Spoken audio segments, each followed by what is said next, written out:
नमस्कार दोस्तों, welcome back to our channel friends. मैं आप सबका अपने चैनल स्टॉक्स फॉर लाइफ पे बहुत स्वागत करता हूं। Welcome to STFL family. DFL members को पता है कि शाम को हमारी एक वीडियो आती है स्टॉक फटाफट या फिर न्यूज़ फटाफट, जहां पे वीडियो एक चर्चा ने कौन स्टॉक में क्या न्यूज़ आ रही है और क्या बेस्ट बाइंग लेवल इमर्ज हो रहा है। जी हाँ दोस्तों, कल से एक नया ट्रेडिंग वीक स्टार्ट हो रहा है। इसी बीच में बहुत सारी अपडेट्स हमें निकल के आ रही है, तो भाई wish you all the best. लेकिन इसी बीच में गाइस कौन कौन सी अपडेट्स हैं उसको पता रहना बहुत ही इंपॉर्टेंट हो जाता है। तो जी हाँ, वीडियो को स्टार्ट करते हैं। चैनल फर्स्ट टाइम होंगे सब्सक्राइब कर सकते हैं इस तरह की क्वालिटी कंटेंट को सबसे पहले एक्सेस करने के लिए। Now without delaying any for time, let's begin. सबसे पहले जो बड़ी अपडेट निकल के आ रही है वो है दोस्तों ग्रैन्यूल्स इंडिया को लेके। जी हाँ दोस्तों, ग्रैन्यूल्स की बात की जाए तो इनको DRDO की तरफ से और बात की जाए दोस्तों डिफेंस मिनिस्ट्री की तरफ से एक बहुत बड़ा अप्रूवल मिल चुका है। जी हाँ दोस्तों, डीऑक्सी डी ग्लूकोज नाम का ये दवा बनाएंगे जो सीवियर से लेके मॉडरेट जो कोविड-19 पेशेंट हैं उनको दिया जाए। तो जी हाँ दोस्तों, ग्रैन्यूल्स की बात की जाए पैरासीटामोल के नाम से बनाने वाली कंपनी हमें देखने को मिलती है। आपको पता है कि बजाज हेल्थ केयर को मैंने आज के दिन कवर किया था और उसमें भी सेम इसी तरह की न्यूज़ हमें देखने को मिल रही थी। तो जी हाँ दोस्तों, कंपनी अपने आप में बहुत ही फंडामेंटली स्ट्रॉन्ग है और मुझे लगता है कि लॉन्ग रन में इस कंपनी में काफ़ी पोटेंशियल है। अपने ही पीयर से काफ़ी अंडर वैल्यू स्टॉक है। तो जी हाँ दोस्तों, ये न्यूज़ इनके लिए बहुत ही इंपॉर्टेंट हो जाता है, बिकॉज अगर ड्रग का लाइसेंस मिलता है, इनको कॉन्ट्रैक्ट्स मिलते हैं, तो जी हाँ इनके आने वाले कल में टॉप लाइन में इंक्रीमेंट के चांसेस हैं। तो जी हाँ, ये दोस्तों अपने आप में ही इनके शेयर होल्डर्स के लिए बहुत ही पॉजिटिव न्यूज़ निकल के आ रही है। न्यूज़ की बात की जाए, हाल ही में हमने इधर पे पोजीशन बनाया था और पोजीशन बनाने के बाद हमें थोड़ी सी गिरावट देखने को मिल रही, लेकिन दोस्तों कंपनी की बात की जाए तो फंडामेंटली बहुत ही अच्छी है। और तो लास्ट डे की बात की जाए तो हमें 1% के आसपास गिरावट देखने को मिल रही थी। छोटी कंपनी है तो ऑफकोर्स रिस्क होता है, लेकिन मुझे लगता है कि लॉन्ग टर्म रिवॉर्ड जरूर करेगी। ऑल्दो आप देखें तो इसने अच्छे खासे पैसे बना के दिए हैं और कोविड के टाइम में कहा जितनी फार्मा वाली कंपनीज थी उसमें एक गजब की रैली हमें देखने को मिली थी। ऑल्दो आप देखें तो गिरावट हो चुकी है और गिरावट के बाद मुझे लगता है कि लॉन्ग रन में रिकवरी हो सकती है। तो जी हाँ, अगर आपके पास टाइम है, पेशेंस है, कंटिन्यू कर रहे हैं तो ऑफकोर्स मैं एक ही बात बोलूँगा, होल्ड एंड कंटिन्यू। और चाहते हैं छोटी फार्मा में ग्रोथ वाली कंपनी हो, अंडर वैल्यूड हो, तब चाहे तो कैसे इसको स्टडी कर सकते हैं। फंडामेंटली अच्छी है और लॉन्ग टर्म मुझे लगता है कि मैसी पैसे बना सकती है। तो पता है कि महिंद्रा लाइफ स्पेस की बात की जाए, एक डेवलपर कंपनी है, उसके अंदर हमें एक बोनस की न्यूज़ देखने को मिली थी। 2:1 का जो बोनस रेशियो है कंपनी ने पहले ही अनाउंस किया था, लेकिन अगर देखें दोस्तों तो रिकॉर्ड डेट जो बहुत ही इंपॉर्टेंट होता है 15 सितंबर को इन्होंने फिक्स कर दिया है। तो जी हाँ, उसके पहले एक्स रेट देखने को मिलता है, तो अगर उसके पहले लेते हैं तो ही आप एलिजिबल होंगे। तो क्या इधर पर निवेश करना सही होगा? इसके पहले वो बताया है कि जितने भी रियल एस्टेट वाली कंपनी है, डेवलपर्स वाली कंपनी है, उसमें अच्छा खासा हमें तेजी देखने को मिला है, क्योंकि कोविड के टाइम इनके बहुत ज़्यादा प्रॉब्लम देखने को मिल रहे थे। इनके बिजनेस बहुत ठप हो गए थे। ऑल्दो अगर आप देखें तो लास्ट ये कारोबारी कंडीशन की बात की जाए तो 2% के आसपास तेजी देखने को मिल रही थी। वैसे ऐसा कंपनी ये खराब बिल्कुल भी नहीं है, कंपनी ने अच्छे खासे पैसे बनाए हैं, लेकिन प्रॉब्लम क्या है, ये काफ़ी वोलेटाइल है। आपको पता है कि ये सब बिजनेस चलाने के लिए बहुत ज़्यादा कॉस्ट की आवश्यकता होती है, कंपनी ये बहुत डेट होता है। तो इसी बीच में gas company for long term मुझे उतनी आइडियल दिखाई नहीं पड़ती। यस, अगर आपने लिया हुआ है तो ऑफकोर्स बोनस को एंजॉय कर सकते हैं। फ्रेश एंट्री के दोस्तों मैं राय नहीं दूंगा, बिकॉज अगर आप देखें तो स्टॉक ने अपना जो प्रीवियस हाई था 2009 के आसपास उसको टच करने की कोशिश की। इसके पहले स्टॉक ने पैसे नहीं बनाए हैं, तो मेरे हिसाब से गाइस ये बेवकूफ़ी हो सकती है अगर आप टॉप पे निवेश करते हैं बस बोनस के लालच में। मुझे लगता है कि अभी के टाइम में आपको जरूर अवॉइड करना चाहिए, बिकॉज मार्केट में इससे बेटर ऑप्शंस अवेलेबल हैं। तो अगर आप लॉन्ग टर्म के लिए हुए हैं तो अपनी स्टडी करके कंटिन्यू कर सकते हैं। बट मेरे हिसाब से गाइस कंपनी ठीक ठाक है, लेकिन मुझे लगता है कि मार्केट में बेटर ऑप्शन अवेलेबल है, लेकिन अच्छी खासी न्यूज़ है जिसकी वजह से और एक रैली आ सकती है। तो उधर प्रॉफिट बुकिंग करने का एक मौका हो सकता है। लेकिन दोस्तों बात बाकी अगर आपने तब रिसर्च करके फॉर लॉन्ग टर्म के लिए हुआ है तो आप अपनी मर्जी कंटिन्यू कर सकते हैं, बट मेरे हिसाब से मार्केट में इससे अच्छे ऑप्शंस अवेलेबल हैं। आज ही के दिन मैंने कमेंट देखा कि सर इधर पे एल्के लेमेंट्स में जो स्टॉक को डिस्पोज किया जा रहा है, बात की जाए इनसाइडर ट्रेडिंग की, तो बहुत बड़े बड़े स्टॉक्स में बहुत बड़े बड़े जो इनसाइडर्स हैं उन्होंने प्रॉफिट बुकिंग किया है। तो जी हाँ दोस्तों, अगर आप देखें तो एल्के लेमेंट्स भी 4700 का स्टॉक हमें देखने को मिलता है। केमिकल की बहुत ही शानदार कंपनी है और लास्ट डे कारोबार की बात की जाए तो हमें फ्लैट कारोबार देखने को मिल रहा था। एकमात्र ऐसी कंपनी, एकमात्र नहीं बल्कि बहुत सारी कंपनीज है, लेकिन यस उस लिस्ट में अगर आप देखें तो इनका 40 से 50% CAGR परसेंटेज हमें देखने को मिल रहा है जब से लिस्टिंग देखने को मिली है। तो कंपनी की बात की जाए तो फंडामेंटली बहुत ही अच्छी बात है। ऑफकोर्स कोई बेच रहे हैं तो ऑफकोर्स उसके बदले कोई खरीदेगा।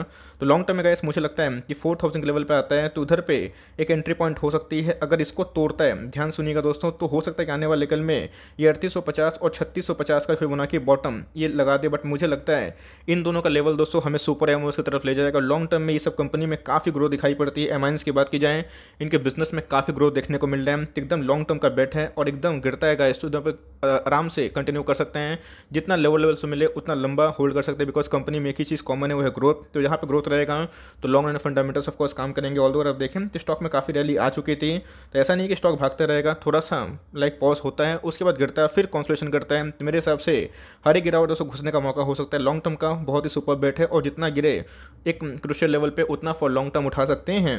रिलायंस की बात की जाए तो फाइनली इसने अपना ब्रेकआउट दिया। बहुत ही लंबे अरसे कंसोलिडेशन के बाद रिलायंस में लास्ट डे की बात की जाए हमें 4% के आसपास तेजी देखने को मिली। और दोस्तों, ऐसे ब्रोकर्स का मानना है कि इधर पे रिलायंस आने वाले 12 महीनों में 3000 का लेवल को भी क्रॉस कर सकता है। ध्यान से बात समझने की कोशिश करिएगा। आपको पता है कि रिलायंस की बात की जाए तो अपने आप में फंडामेंटली बहुत ही शानदार कंपनी, बिकॉज इसके अंदर बहुत सारे अलग अलग बिजनेसेस भी है। रिटेल की बात की जाए जियो की, पेट्रोकेमिकल की। बताया दोस्तों, सऊदी अरामको का डील अभी तक भी कंप्लीट नहीं हुआ है, बहुत जल्दी वो कंप्लीट होने वाला है।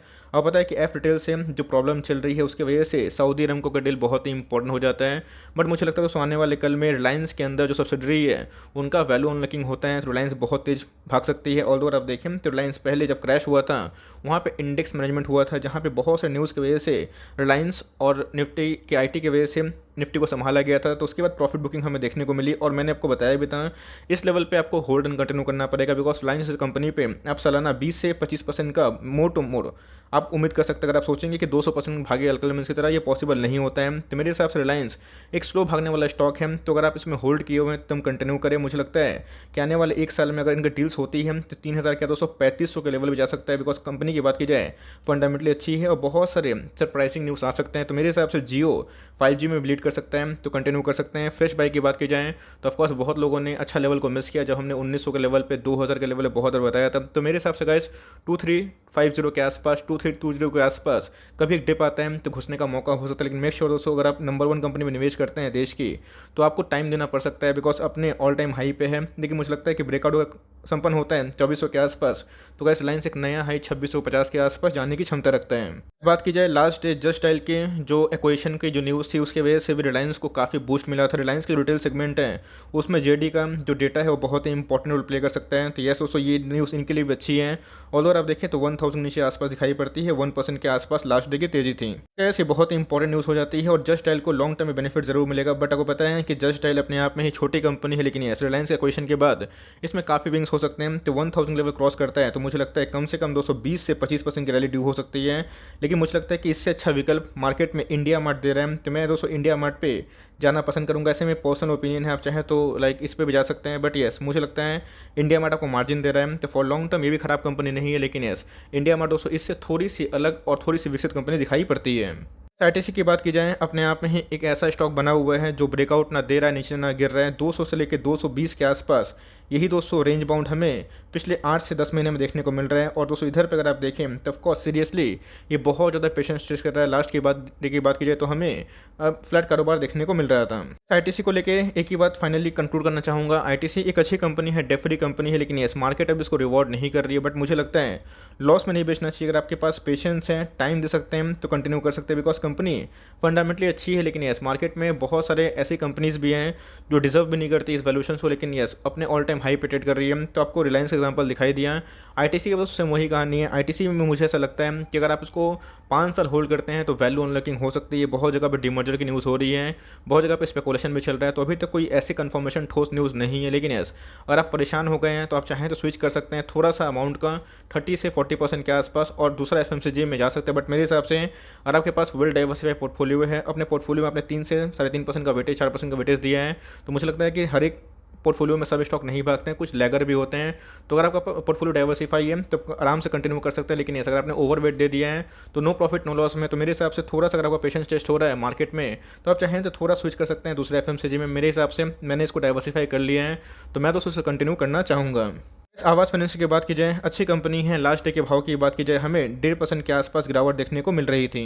आवास फाइनेंस की बात की जाए इसके पहले ये काफ़ी तेज हुआ था, उसके बाद हमें एक स्टेक सेल की न्यूज़ देखने को मिली थी। बहुत ही रिनाउंड इनके इन्वेस्टर्स थे, उन्होंने अपने स्टेक को थोड़ा सा निकाला था। ऑफकोर्स एयू स्मॉल फाइनेंस की सब्सिडरी हमें देखने को मिलती है, लेकिन इस स्टॉक के परफॉर्मेंस में काफ़ी दम देखने को मिलते हैं। स्टॉक में कंटिन्यूसली ग्रोथ है। तो याद रखिएगा दोस्तों मिड कैप वाली कंपनी ऑफकोर्स उसमें अगर ग्रोथ होता है तो रिस्क भी होता है। बट मुझे लगता है कि लॉन्ग टर्म में ये CMP सही है। 2350 बहुत ही आइडियल लेवल है और 2250 के आसपास मुझे लगता है इसकी करेक्ट MOS हमें देखने को मिल सकता है। तो मुझे लगता है कि ये दोनों लेवल अपने आप बहुत ही इंपॉर्टेंट हो जाते हैं। तो इधर पर अगर आपको मिलता है तो फॉर लॉन्ग टर्म उठा सकते हैं। CMP भी अगर बाई किए हुए हैं तो कोई दिक्कत वाली बात नहीं है।